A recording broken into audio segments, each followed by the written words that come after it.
Episode 167. 167 episodes ago, we convened. Well, actually, you guys convened around this table. I didn't join until about 3 episodes later, but crikey, now we're heading up to 200s. Yes, this is Marcus. There is no Shane. He is off on the East Coast visiting with family. It's Invisible Walls 167. Quiet week for games this week. Not a lot of stuff going around, so as usual, we just decided to make shit up. Let's crack on. Joining me today on audio and, in charge of everything is our wonderful Ryan Stevens. Yeah, it's the summer doldrums, as I like to say. The Go play old games. The always svelte and slender Brooks Huber. I'm here. I'm going to get a haircut today. Yes, just as well, you scruffy bastard. Yeah. Mike Damiani is in the house. Hello, all. And as a special treat, it's the sexiest man on game trailers. No, it's not me twice. It's Brandon Jones. I think we should start with a positive attitude. This is going to be the best episode ever. Brandon's an actor.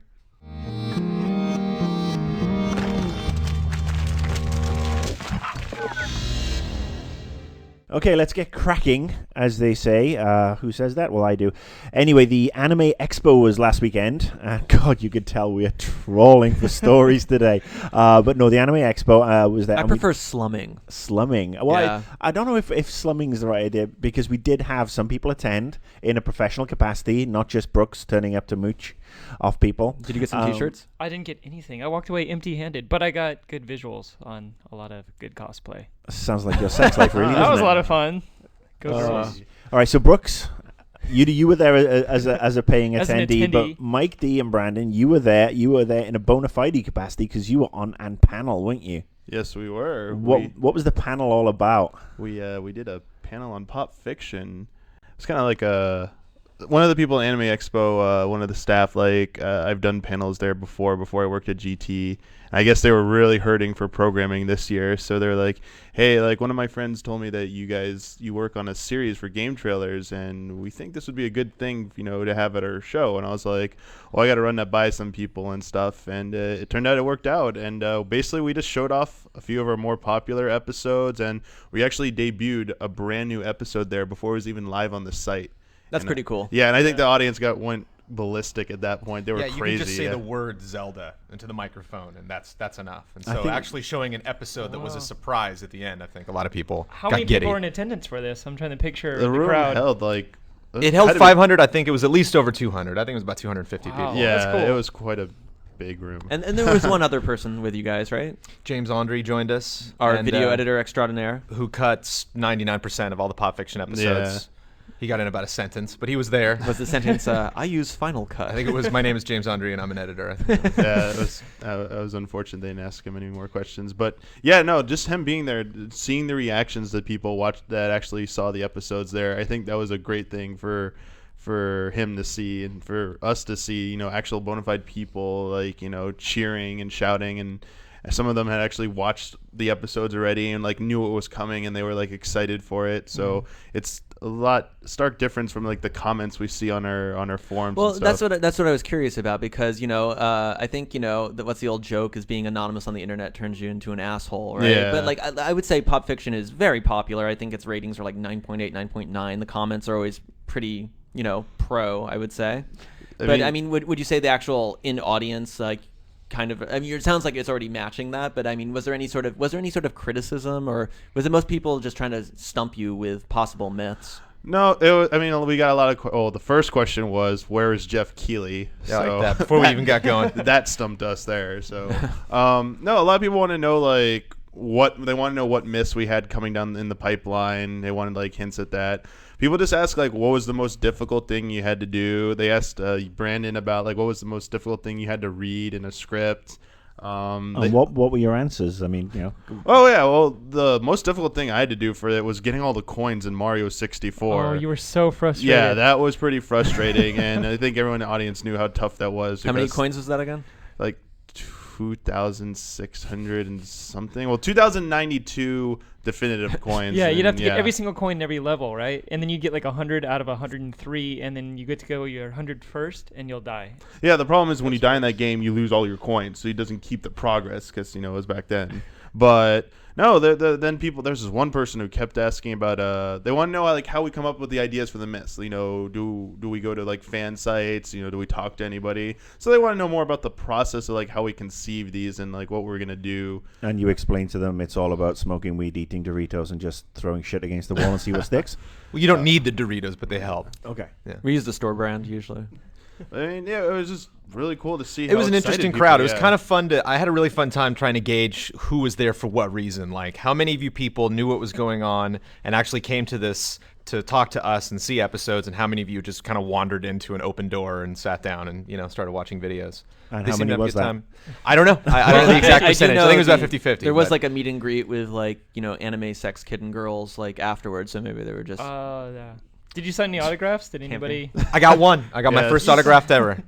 We got Autographed. asked by. There's this girl. I think you usually see this at like conventions like this. They just go around to panelists and ask for their signatures and stuff. But yeah, there was that one person who came around, just came up with a blank piece of paper, was like, sign this. I'm like, why? Like, one of the cool things though was not just during the panel, but I think afterwards there were a lot of people coming up to us because we only had an hour time span, and there were a lot of people who wanted to ask us like more questions afterwards. And there were people asking like how to get in the industry. Some of the people that were in attendance wanted to know like how do I work at Game Trailers, or how do I work at certain site. I think there was some guy asking about an internship too. So I mean, there were people there that wanted to know how we get into this. So they're like networking and stuff. But then there were a lot of people there who were like, well, why don't you like do this at like PAX or something? Because like I normally wouldn't go to this con. I'm like, well, that's So that's that's an different. interesting point. Maybe we can prevail to the powers that be and send more than 2 people to PAX. Well, that is Yeah. interesting because PAX this year they're doing Pack Attack Live, Mhm. and the rumor is they're doing bonus round, but Yeah, I mean not, that's what they've done the last couple but of years. not Invisible Walls Live. Yeah, well, so I think Maybe that's a next year thing. well, we'll see. Honestly, no, I think we should start the fight. If you want Invisible Walls Live at PAX Prime this year, Send Marcus Why $10. don't we just set it up in a bathroom or something? I mean, we don't need a hall for that, right? no, Why I don't we think they just should basically Oh, tweet they'd let us. in an It's just about elevator getting- or it's just about getting in a people up stairwell, there. perhaps? You need to tweet at Dinfire. Okay, tweet Oh, at Dinfire. If you want, he's That's the guy who's Shane. in control. That's Shane. Yes, he's not here to exactly. defend He's not himself. here to defend himself. He's an open target.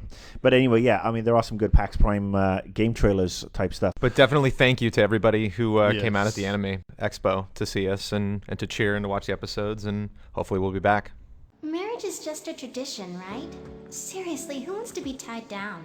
As long as 2 people are together, it's okay, right? It's supposed to be free, don't you think? All right, by popular request, it seems every week somebody pops a little question on the comment section. Where the fuck is Catherine? Why are you talking about Catherine? Apparently, we've talked about it twice so far. If I am correct, I must have been A asleep. couple of times. Yeah, we have. I must have been asleep. But anyway, Mike D, you played the import version all the way through. You've Yep. had a sneak peek or a little look at the US version, and there are previews hitting everywhere. So That's out this month too, right? Yeah, it comes out Yeah. at the end of this month. no, this is the one that's it's like very sort of like suggestive artwork and boobies and stuff like that. Just give us 90 seconds of the premise so we can shut this game down. Sure. I mean, so like a guy who's entering his 30s, so he's having his like thrisis, and he's got a girlfriend. She's trying to get pretty serious with him. Crisis. Isn't that Crisis 3? No, we can make that up for that if you want. No, it's some term I read that apparently people entering their 30s, it's like before their midlife crisis. I'm doing it right now. It fucking sucks. I turned 30 in about 2 months. Anyway, basically, he has a girlfriend, and life's starting to get serious for him. He has a job. He's trying to get a job and everything. And then all of a sudden, this mysterious girl who shares the same name as his girlfriend, just the first letter spelled differently, Catherine, has a one-night stand with him, and he starts, reconsidering his life. He's like, maybe I should taste a little bit of the dark side. But he starts getting punished, through these nightmare sequences about is he being morally good or bad and stuff. And then it throws you into, so that's the story part. The game part throws you into this like, Q*bert style game where you push and pull blocks and you're trying to climb up vertical. It's a vertical climber sort of. And it's like a tower game, and you try and make it to the top, and it's a puzzle based, and you have like traps and enemies to try and get in your way, and you got a time limit, and it tries to be intense, and it ends up kind of being frustrating at times. Well, you're getting chased by like a woman with a fork or like, a giant yeah, baby. It's like manifestations of like things that he saw during the day. Like it'd be like his real girlfriend trying to kill him with a fork because he saw her the night before eating like a piece of cake with a fork. How is it as a puzzle game? I mean, you have completely played the import version. It throws a few new elements at you every now and then and tries to evolve, but it's still pushing and pulling blocks. It's a little basic. And it's very basic, but it's the time factor. Do that you tries to get remember you. when the first trailer hit? And you're like, oh, I'm going to review this game. Justin's not going to get it. So I thought it was going to be like a spin-off of Persona. Who would have thought, like, 2 years later or 18 months later that it was going to be, Qbert with anime cutscenes and, as Marcus put, boobies. Exactly. I I mean, mean, apparently you don't even get like full boobies. It's all teasing type, Is it titillating? Apparently it's titless. Oh. they keep things under wraps in that game. I mean, Oh. it's all a tease. It's to get that type of demographic to go out and buy it, and then Yeah. they find out that it's like some people like The Atlas that. faithful. Yeah, some people like that. They don't like seeing the whole thing. They like the tease and stuff. It's part of that culture a little bit, but.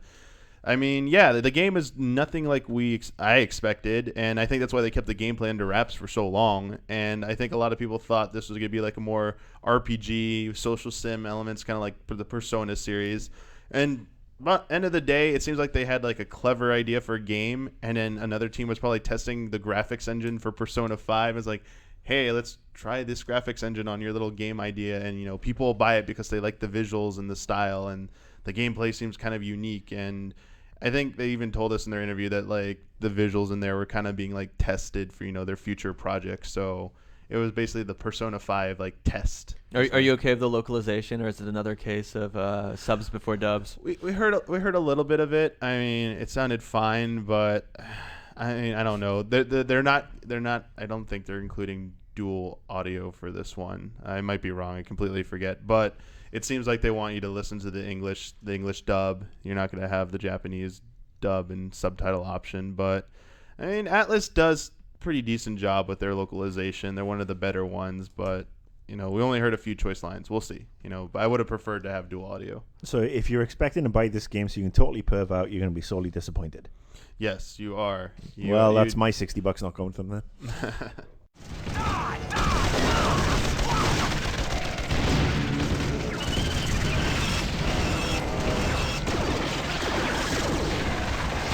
All right, next up, we're talking about one of the few sort of like summer releases we've got this week or in the next couple of weeks, I think. This is the hottest piece of media going on right now. Really? Well, Whoa. other than the Uncharted beta and the Steam sales. Maybe I jumped the gun a little bit. Yeah, actually, on the subject of Steam sales, I bought was it Torchlight for $3? Yeah, they over just the weekend. they just sent out a press release that Torchlight is tits. That they've went platinum. They've sold their millionth copy. Maybe that was you. Well, maybe it was. It was one of the best, $3 that Yeah, no, it's a great loot game. Great loot game. Yeah. The way enchantments stack on stuff is pretty fun too. If you get to that point, the kind of gambling on increasing stuff and you can lose it all.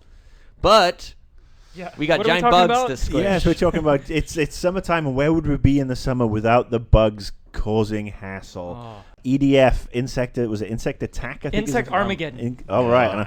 Well, I'm getting out of here. I'm going to leave you talk about it. No, I saw this game at E3. It's a $40 game. It's It's kind of depressing. $40 is now like the discounted price. Yeah. Like, I remember it wasn't that long ago where that was the price of a full price Yeah, that's not game. even saying much because Best Buy has a lot of sales right now. Assassin's Creed Brotherhood is $30. Mortal Kombat's $40. this So you message got- brought to you by Best Buy. And then you got Earth Defense Force, Insect Armageddon, a budget title for $40. Came out this week. Damiani's reviewing it. Yeah, He's I been mean, playing it. on that note right there, I mean, the previous one, the 2017, that was only like I think $20-$30. So Yeah. and then the one before it was like DLC only. So they've kind of gone like backwards. Like I forget what the one before Earth Defense Force 2017 was, like Space Defense Force or something. Subtitle. Yeah. And so it went from that. Now it's a retail $40 game, and it seems like this was a perfect opportunity for them to put it on like Xbox Live Arcade or PSN Yeah. for like $20. And I mean, the series has its fans. Oh, That's it for does, sure. yeah. It does. I mean, the game is. I think the one thing you can't. I haven't even touched this game, but from what I know of the series, the one thing I don't think you can fault this game on is being light or short. Maybe not incredibly deep, but I mean, there's a lot of game in there, right? I mean, it's just a lot of the same game. It is. It's just but I mean, to me, it's just padding it out, to bloat up the experience. I mean, yeah, the game like few hours, like maybe 5 hours to get through all the campaigns. It says only 3 chapters, but then there's like missions within each chapter, so it kind of like gives that it deceives you a little bit. So it's a little bit longer than I thought it was going to be, but they give you like 4 different classes, and you can customize your loadout, and you unlock tiers of weapons as you progress through the game.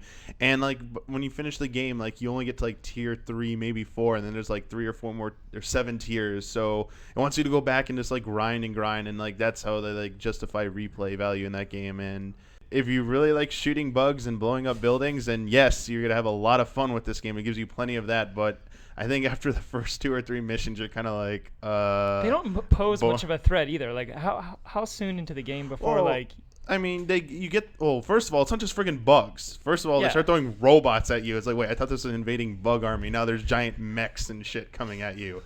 It's like, so there's they're breaking your RP. Yeah, the story just goes off the deep end here. Well, what's cool about it too is the destructible environments.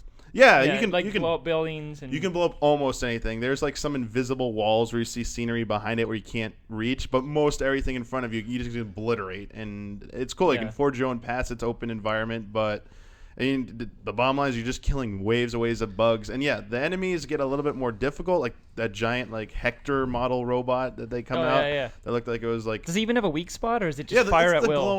The glowing red spots, so it has weak spots like that, but.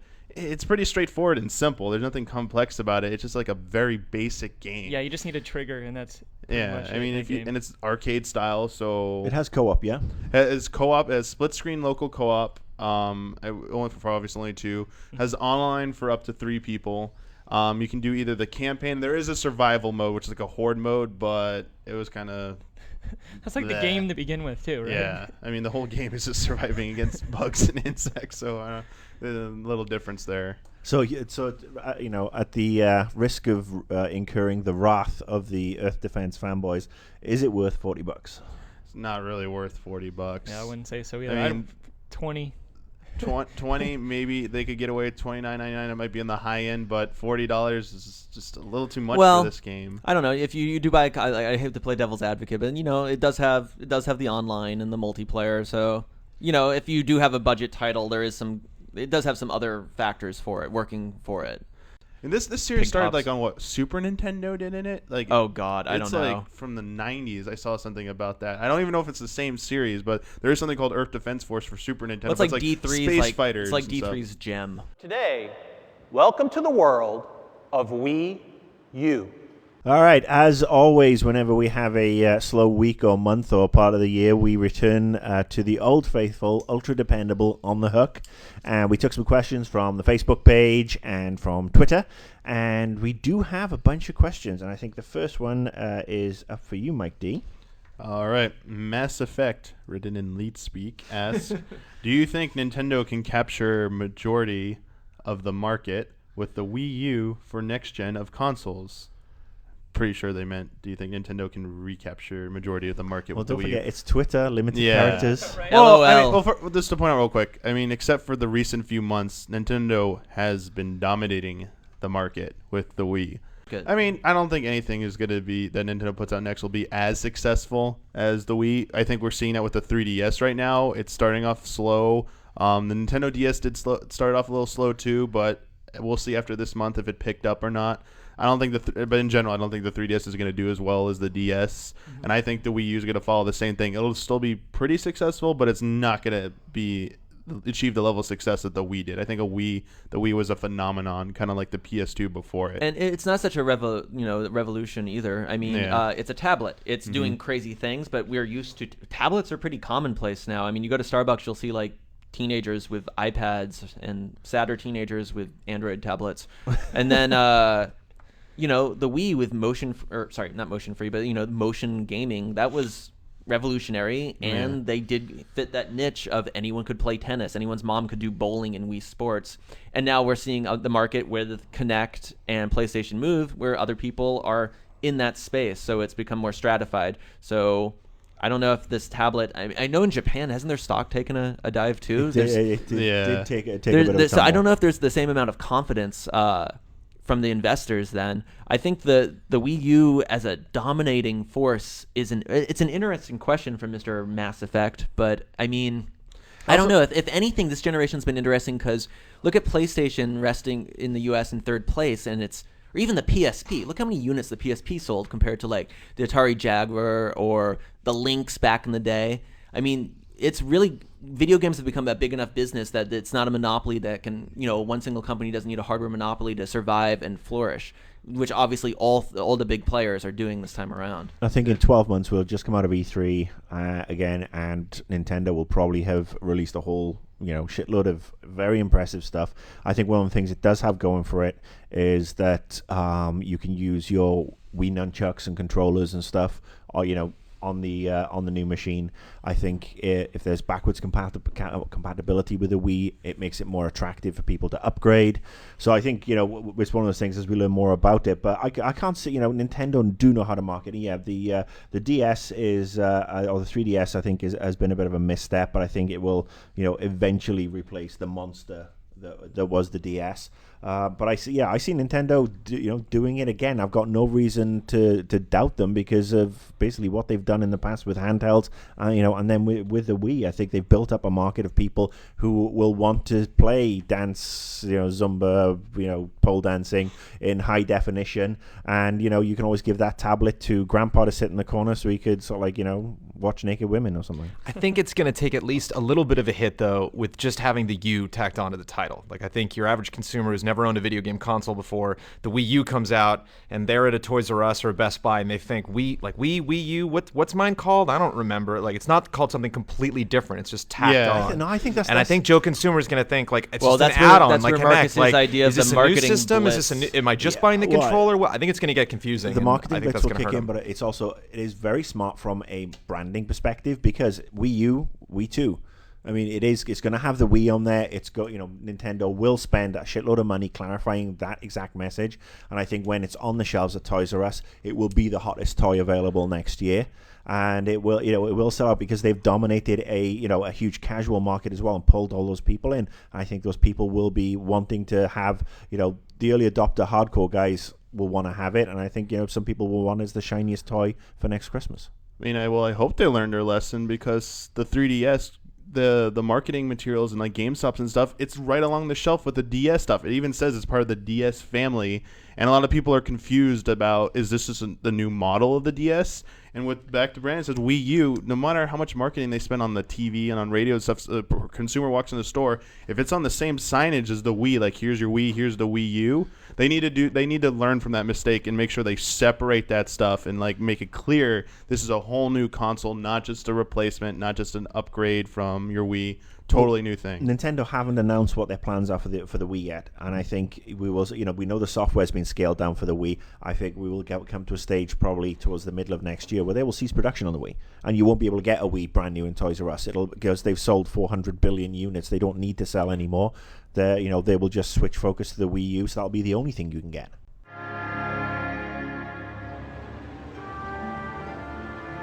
All right, next question. This one is with you, Brooks. How do you say this? Bajilarath? Bajilarath? Works for me. Beguilerath. They just want to know basically what our thoughts are on the Team Bondi situation. What, you Team Bondi? Team Bondi. Bondi Beach. Team Bondi. Bonsai. Yes.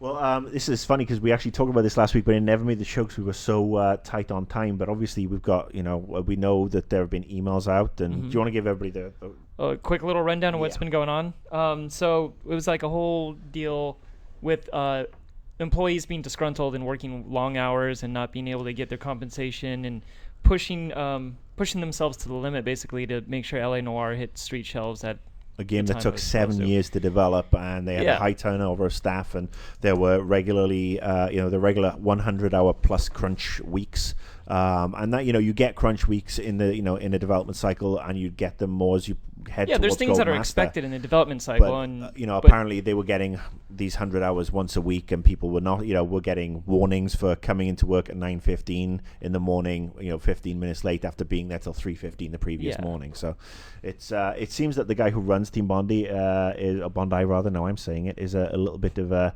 slave driver and a little bit of a Looney Tunes. So much so that Rockstar announced this week week, didn't they, that they will not be publishing the next Team Well, Bondi because the game. negative press associated with it, then Rockstar starts looking like it.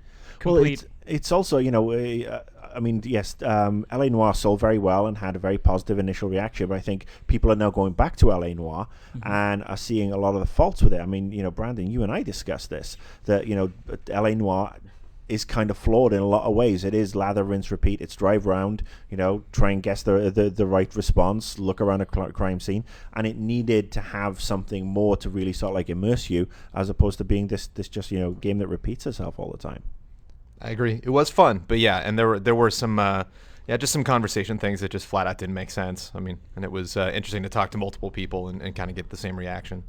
And it wasn't the other thing that came out. Some emails said that like Rockstar had to come in during the last like haul of the finishing the product, that the game wasn't going in the direction that they wanted. If you watch the credits, there are a lot of Rockstar dev studios that definitely it seems like in. Rockstar had to come on board at the end to get this thing finished and steer it back in the right direction. It sounds like Rockstar, not just because of the bad publicity, but I think they saw what Team Bondi wanted to do with it and with their possibly their future projects, and they're like, that's not what we want from our game. So they're like, we're done with you. That's what it seemed like from some of the emails that came out. But this is a problem with game devs. I mean, these guys, so glamorous. I work in a video game, environment. When you're cranking up 100+ hours a week and there's no overtime, and it's like, yeah, they get paid good salaries, but if you're working 20-hour days, well, they're held hostage by their royalties. Yeah. You have to stay there till the game ships for like a quarter. I've worked in a bunch of developers where we've gone through crunches and it's all it is par for the course. But I think what the guys had to go through down there, and there's probably about 150 developers who worked on that game who aren't actually on the final credits, and if you actually search for that online, you can find more. So I think our general thing is that it's really kind of wrong. I mean, slavery has been abolished. Slavery is illegal, and maybe Team Bondi or the head of Team Bondi needs to get his head out of his ass. Social networking and community elements are a critical component for PlayStation Vita. This is the best proof that with PlayStation Vita, our content experiences and network, the world is in play. Hey, Marcus, can I read the next question? Go on, then. Okay, this is from Cyber PR Video. Friend of yours? Do you feel the video game industry does a good job communicating with social media outlets? What could improve? I think they're kind of like any other people lately. I just walked away from Obama doing a Twitter campsite chat or fireside chat. A Twitter side chat? Yeah, I mean, everyone I think is embracing this stuff, and there's some stumbling. But I think the video game industry is already kind of hip to technology in general. You can like things on Facebook to unlock screenshots and stuff like that. And we've seen that before with websites. But as the internet kind of implodes on itself with these kind of like giant Pangeas of like sites you go to and just these little kind of Pangeas? Yeah, like giant continents of sites. You spend like most of your time on I search know what Pangea engines is. I'm just shocked that you used it in the context of those are the kind of words he throws into reviews. Now you can kind of see what I have to deal with. If I could pronounce archipelago. And they said enough times in Metal Gear Solid. Of other sites. I mean, you have to do this to compete. I mean, I know we all thought it was weird when, Bloodworth was like, Tri-Ace's video game characters have Twitter accounts in Japanese. And I was like, what? But, today, you have to be on top of this stuff because it's all about getting that deep penetration. Ha, ha, ha. And that's all about, having things echo and migrate out like virally or whatnot. You can't just do one thing anymore. You have to do everything. And you may not see individual things pay dividends, but you have to kind of get that giant net that pulls things down. And I mean, that includes us. I think when you say the video game industry, it also includes, like the journalist sites. And I think maybe we were a little slow to adopt the Twitter thing. I remember back in 2008, I did an informal poll if Twitter was a fad or is going to stay. And I think almost everyone told me fad. And here we are, 3-4 years later, and it's definitely here to stay. And on that note, you should follow us all on Twitter. Our Twitter names are appearing right here.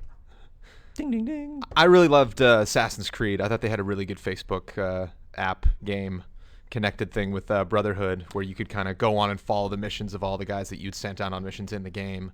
And so, you could like screw around at work, during the day and see what missions they were doing, and then go home at night and pick back up, Yeah, we've seen what Uncharted is doing with their Facebook connectivity. I mean, I think, video game companies in general and the media, I think we are probably, as an industry, probably a lot more savvy than, perhaps a bunch of other industries. And I don't see any issues with what anybody's doing. I mean, it does perhaps irk me, for example, where the Arkham City Twitter was like, oh, if we don't get another 2,000 followers, we're not unlocking a new trailer, or we're not unlocking a new piece of concept art. Threats don't play really well. Yeah, the threats kind of piss me off when you're out and out trolling for Twitter followers. It's kind of classless. By the way, follow @AnnoyedGamer at Twitter, please. Thank you.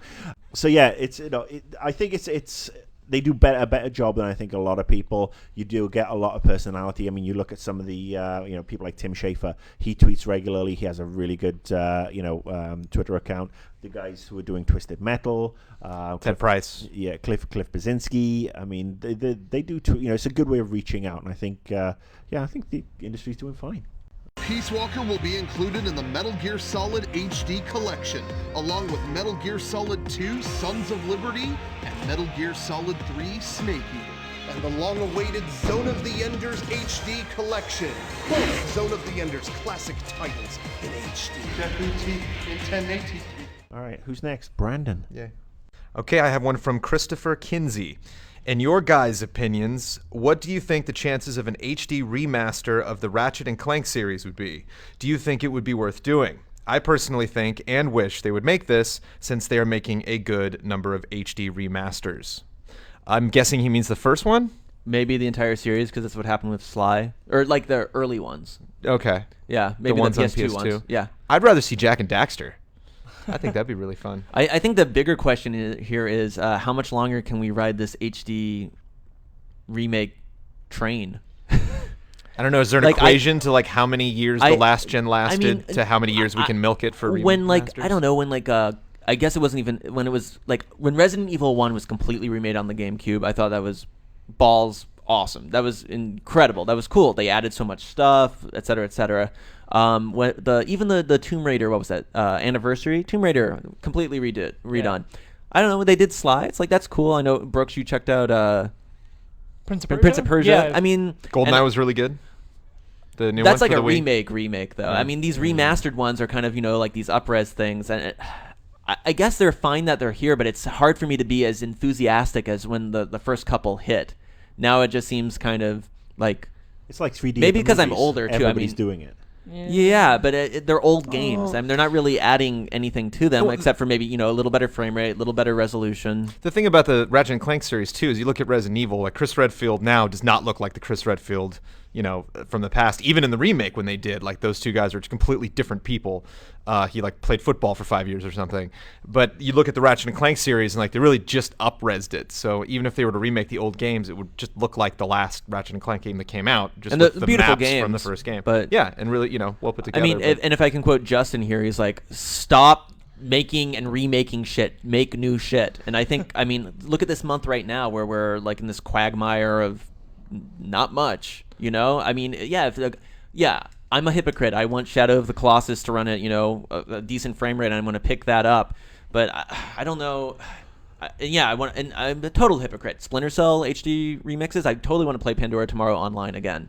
I kind of didn't get enough of that. But overall, I'm not sure if it's the best thing for the industry is just to do these rehashes. I mean, it shouldn't obviously be relying on it, but I mean, I've kind of always viewed this as, for the most part, that we've entered the HD era. SD TVs are being phased out, and in another 10, 15, 20 years, how easy is it going to be for someone to track down one of these classic games and play them on an SD TV? They're going to play them on an HD TV. Most HD TVs run SD games like crap. They don't look good. Mm-hmm. It's kind of like when they went from VHS to DVD. I mean, that's a simpler process, obviously, but it's making it so the medium looks good on your display unit. I mean, I don't think they need to put so much time in redoing stuff and reimagining the game. Just up-resing it so that it looks decent on your TV, so it's playable for a new generation of people. Yeah, I just wish maybe.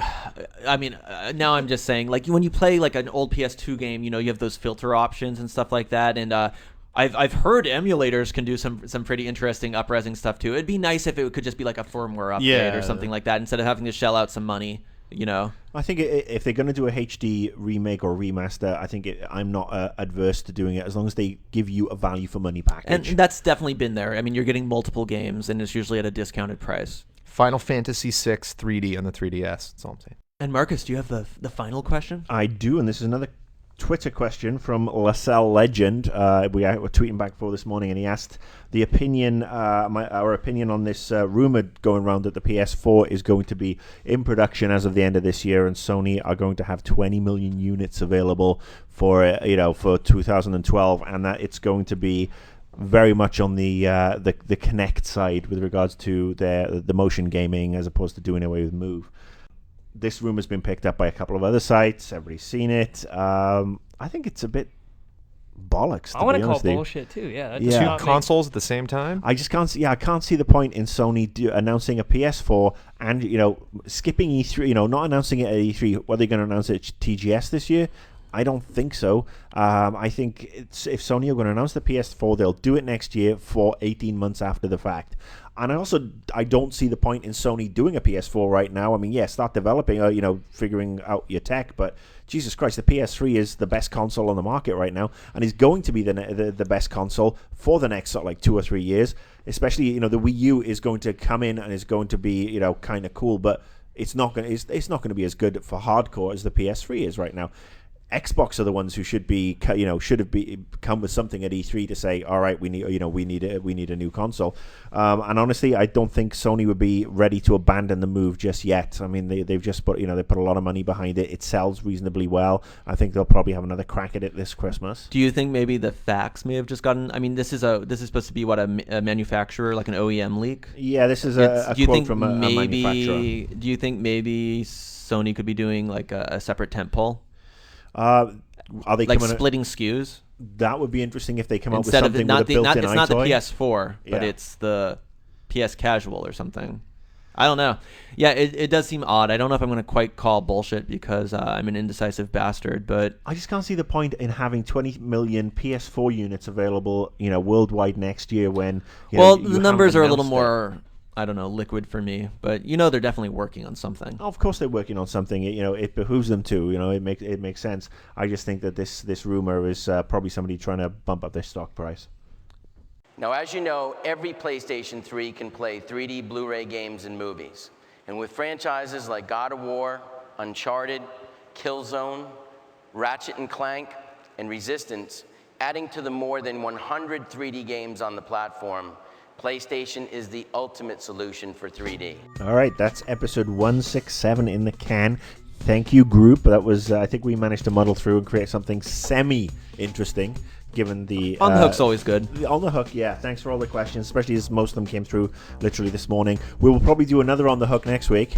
And probably the week after until we have some games. So summer's over. Yeah, until summer's over. So but like beyond On the Hook, if anyone has any ideas, if any like bigger discussions beyond an On the Hook sort of 5-minute response, feel free to send them our way as well. Yeah, send them to the Facebook page. This is our social media outreach. yeah, as opposed to our reach around. That's later. Send them to the Facebook page. Send them to @InvisibleWalls. You can also send them to @AnnoyedGamer, and we can figure them all out, and we'll get cracking. So, I guess we're done. You have to say Invisible Walls is up and out. Invisible Walls is out and up. I already did that one. All right, Invisible Walls is out and flaming. Down and out.